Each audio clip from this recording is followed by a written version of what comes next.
Alaykum assalom. Rahmat. O'zingizni tanishtirsangiz. Xo'p. Men Tursunaliyev Sardorbek Ravshanbek o'g'li. Boshqatdanmi? Nasıl?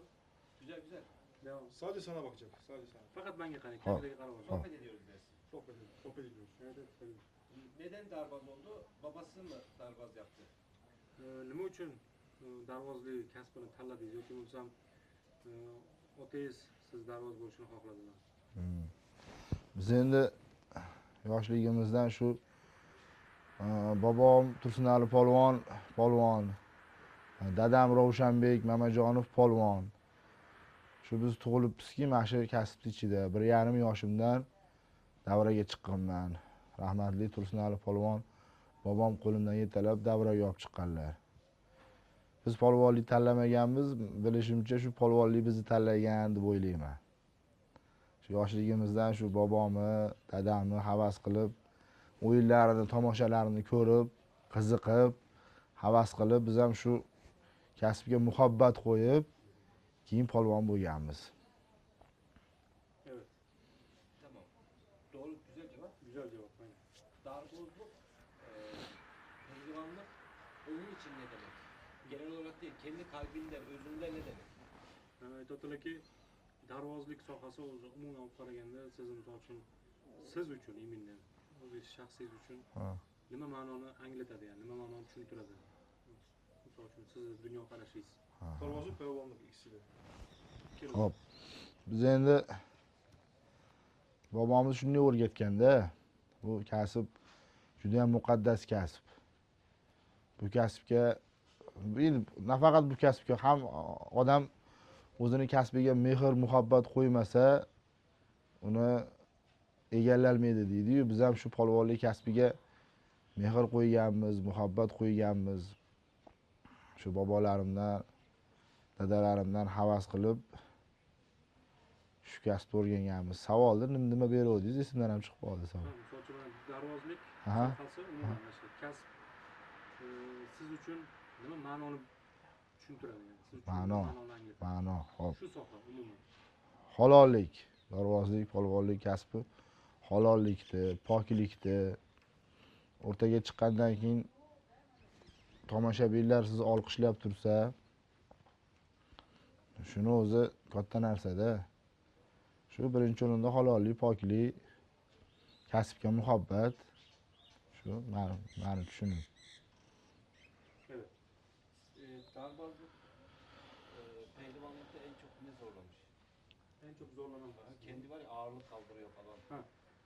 Misol uchun shu sohada og'ir ko'tariladi-ku, risk. Shu og'ir ko'tarishlarda, toshlarni ko'tarishlarda misol uchun eng qiyin bo'lgan riskovniy situatsiyalar haqida tushuntirib bersangiz. Endi hamma kasbda ham o'z qiyinchiligi bor. Yoshligimizdan shu boshida men 8 kilo toshdan boshlaganman. Kichkinaligimda 10 yoshimda 8 kilolik tosh, keyin sekin 24 kilolik, 32 kilolik. Hozirda 80 kilolik toshlar bilan davrada tomosha ko'rsatamiz. Savolni qaytarib yuboring. Misol uchun mana shu darvozlik sohasida umuman riskovniy joylar bo'ladi-ku. Ha, Eng mashaqqatli qismlar nima? Misol og'ir ko'tarish bo'yicha, ha, tosh ko'tarish bo'yicha. ha. Nimani, tiplovoz, tosh. Ha.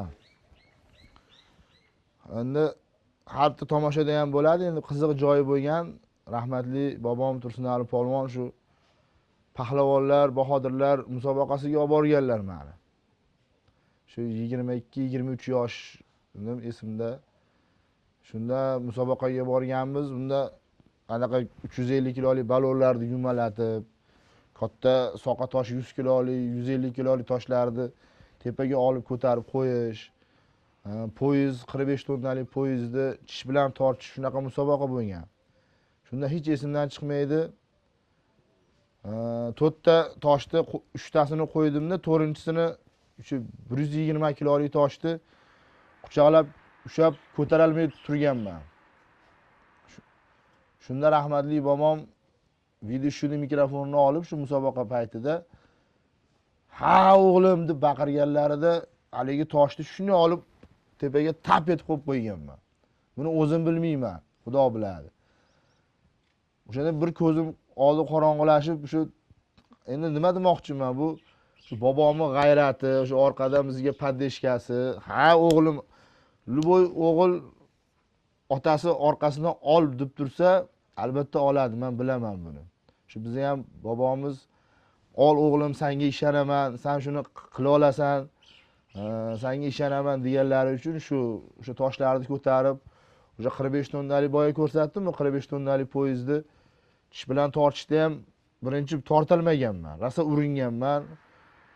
Bo'lmagan, shunda rahmatli bobomning ro'molchasini so'rab, shu bobo ro'molchangizni berib tursangiz, ro'molchalarni tashladimda, ey Xudo o'zing sharmanda qilma deb, shu uringanimda shu bobom uchun shu 45 tonnalik poyezdni tortganman. Shular esimdan chiqmaydi.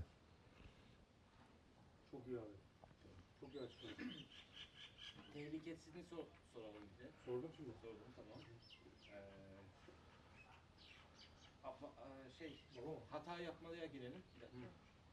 Mesela biri hata yapıyor ya şeyde, gösteri esnasında. Hata yaptığı zaman ne hissediyor kendi? Misal için Mesela o gün demir tutamadı şey. Hani kendi bir de kral olduğu alan, hani değil mi, ağırlık mevzusu? Orada aslında gösteriyi de bozuyor gibi oldu falan filan. Ne hissetti yani hani? Ne yapıyor o durumlarda? misal için shunaqa situatsiyalar bo'ladi, ya'ni o'sha odam fizически charchashi mumkin, nimadir. Shu paytda toshni o'zi ko'tara olasiz, lekin ko'tara olmay qoladigan paytlarda, misol uchun qanaqadir xato bo'lganda o'zingizni qanaqa his qilasiz? Endi har bitta sportchida, har bitta ishda kamchilik bo'ladi. Biz ishda ham albatta yoshligimda ko'p esimda bor. O'sha har kuni qilib yurgan ishimni o'sha kuni qilolmay qolganman. Bitta qo'lda odam ko'tarish bo'lar edi. Shu har kuni qilib yurib, o'sha kuni bir qandaydir qilolmay qolishingiz mumkin. Lekin o'sha paytda ham rahmatli bobom, mana hozir dadam mayli, hali sportchini mag'lubiyati o'sishga poydevor bo'ladi. Hech kim har doim yutavermaydi, bir yutqizib, hali nima deydi, yutqizsa kuchli bo'lib qaytamiz deydi-ku. Bizda ham ko'p bo'lgan, bu rejadagi ish o'xshamay qolgan. Har kuni ko'tarib yurgan yukingiz ko'tarilmay qoladi. Shunda endi Xudodan so'rab, bir xatoni o'ylab, qayerda xato qildim, qayerda nima bo'ldi, hammasini o'ylab to'g'rilashga, shu bobomdan, dadamdan maslahat olib, shu xatoni to'g'rilashga harakat qilamiz. Çok iyi.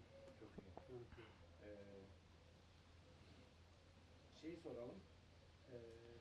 Akay'ı da şey yapacağız. Bir kere daha buraya alacağız. Baba pehlivan babasını özlüyor mu?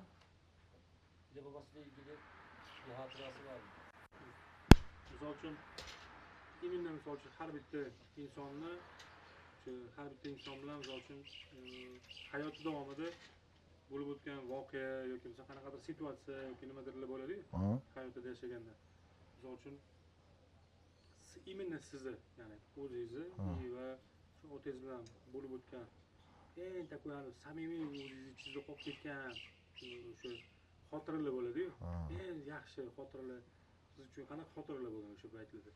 Mana shu haligacha o'sha qalbingiz ichida qolib ketadi, yoshligingizdan eslasangiz. Bunaqa xotiralar ko'p bo'lgan. Ko'p. Endi tug'ilib bitgan mana shu sohada bizda aka, shu gastrol, safarlarga chiqamiz.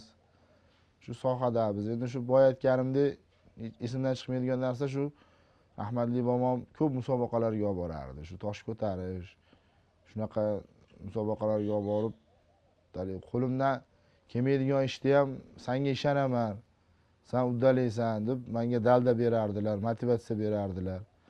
Shu ko'p safarlarga birga chiqar edik. Endi oldilarida ko'p yurar edik. Xotiralar ko'p, endi eslayman desangiz u ko'payib ketadi. Shu men uchun esimda qoladigan narsa shu, bobom bilan musobaqalarga ko'p borganmiz. Safarlarga ko'p chiqqanmiz birga. Shu ijodiy safarlar. Tamam. Babası yanında olsaydı ne yapardı, ne söylerdi? To'xtal aka, misol uchun agar Alloh yana uzunroq umr berganlarini misol uchun endi hozir mana inson misol uchun hayotida nimadir yo'qotgandan keyin juda qadrli bo'lgan narsani yo'qotgandan keyin biladi. biladida, lekin o'sha narsani hozir shu yerda bo'lganlarida nima degan bo'ladi siz? Qanaqa nima gap aytolmagan gaplaringiz bo'ladi misol uchun ularga aytmoqchi bo'lgan? Avvalo Xudo endi umrlari uchun agar hayot bo'lganlarida boshqacha bo'lardi. Shu ko'proq vaqtimni o'tkazishga harakat qilardim birga. Yonlarida. Yaxshi ko'raman dedim quchoqlab. Bobomni ko'p sog'inaman. Chunki ko'p birga vaqt o'tkazganmiz bobo.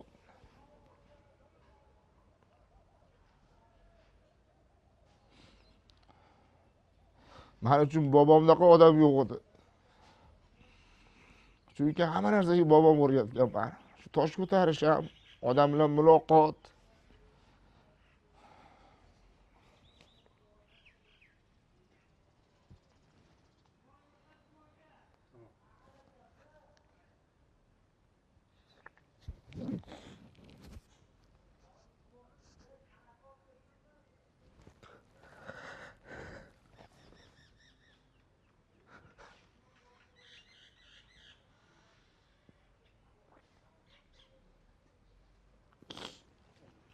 Kestik tekrar giriyorum.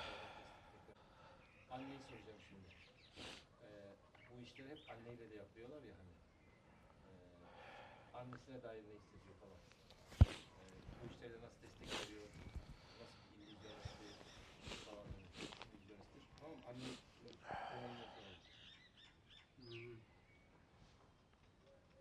Ana shu butun oilada ona roli. Ona misol uchun endi nima degani sizlar uchun? Ham kasbda, ham hayotda. Hayotda. Bir insan neler yapıyor. Ona mehribon, ona mo'tabar. Biz uchun birinchi o'rinda otamiz bo'lsa, ikkinchi o'rinda onamiz. Onamiz doim bizni davraga chiqarib, orqamizdan duo qilib turardilar. Shu nima erkaligi bo'lsa, opog'imga, bobomga, shu onamga qilaman-da. Men nima erkalik bo'lsa endi. Bobom bilan dadam bilan sal hayiqib gaplashsak, lekin bobom bilan unaqa emas edi. Men bobom bilan qanday o'rtoqdek gaplashardim, do'stdek.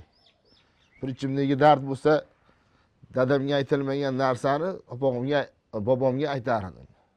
Bobom to'g'ri tushunadi. Hech qachon noto'g'ri tushunmasdilar. Yomon narsa bo'lsa o'sha maslahatini berardilar. Bunaqa nomer qilmoqchiman opog'im. Buni qilsam qanday bo'ladi desam, to'g'ri. O'sha xatosi bo'lsa aytardilar. Xatoyimni to'g'rilab, men uchun bobom ham do'stim edi, ham bobom edi.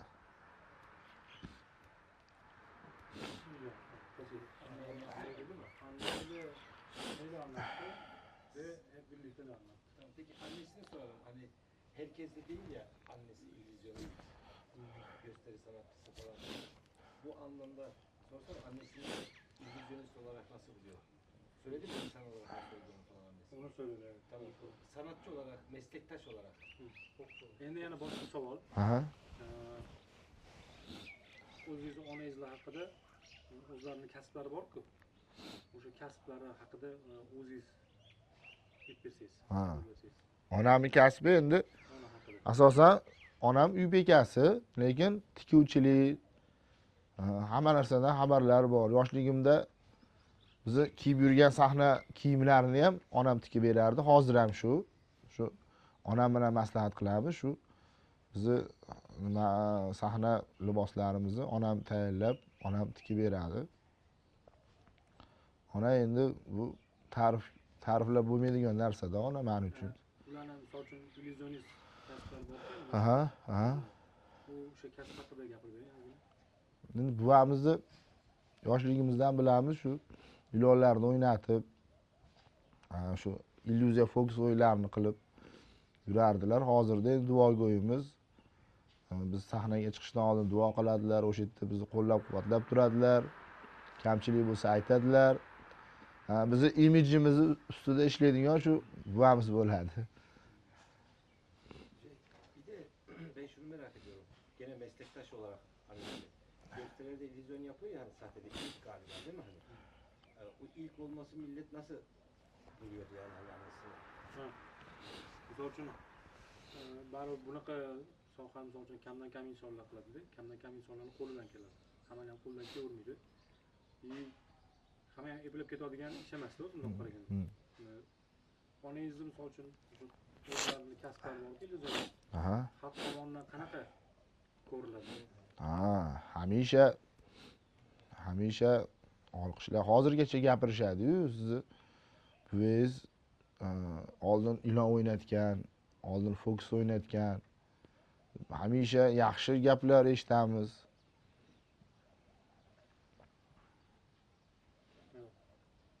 Hedefi ne bu işteki? Bu ishdagi umuman olib qaraganda shu dorvozlik kasbida, sohasida ki asl misol uchun maqsad bormi qanaqadir? Maqsad bor. Maqsad shu o'zini san'atini xalqqa chiroyli namoyish etish. Bokschi chiqib bir raqibini nokaut qilib yoki nima qilib keyin o'zi yutadi, to'g'rimi? Bizni sohada, polvonlik sohasida hech kimni ranjitmasdan, hech kimni obro'yini to'kmasdan o'zini san'atini o'sha xalqqa namoyish etish imkoniyati bor. Boshqa sohada, boshqa sport turida o'sha raqibini nimasini tushiradi-ku, o'zi yutish uchun yutqizadi, bu yutadi. Bizda bunaqa emas. Bizda faqat o'zi shu san'atini xalqqa namoyish etib, o'sha olqish olsa, shu olqish xalq xursand bo'lsa, xalq qarsak olsa, olqishlasa, biz yana ham ruhlanib, yana ham bundan ham zo'r qilishga harakat qilamiz. Son soru. Annesinin en sevdiği özelliğini anlatsın. Bir tane. Annenin en sevdiği özellik. Annesinin annesinde en sevdiği özellik. Bir tane. En önemlisi. Bir tanesi. Aytadilarki, siz farzand sifatida ona tomonidagi eng muhim bo'lgan nima desa bo'ladi, ruschada kачество deydi-yu. Siz uchun eng muhim kачество nima, misol uchun nimani ko'rasiz? Tushunmadim. Onadagi kачество bo'ladi-ku. Hislar deydi bizda. O'sha nimani ko'rasiz onada ko'proq? Mehr, muhabbat, halollik, poklik, o'z kasbiga muhabbat berish. Shu bizga shu oila a'zolarimiz, rahmatli bobom, buvamiz, dadamiz, ayamiz avvalo halollik, poklik, o'z kasbiga muhabbat shularni o'rgatishgan. Kestik.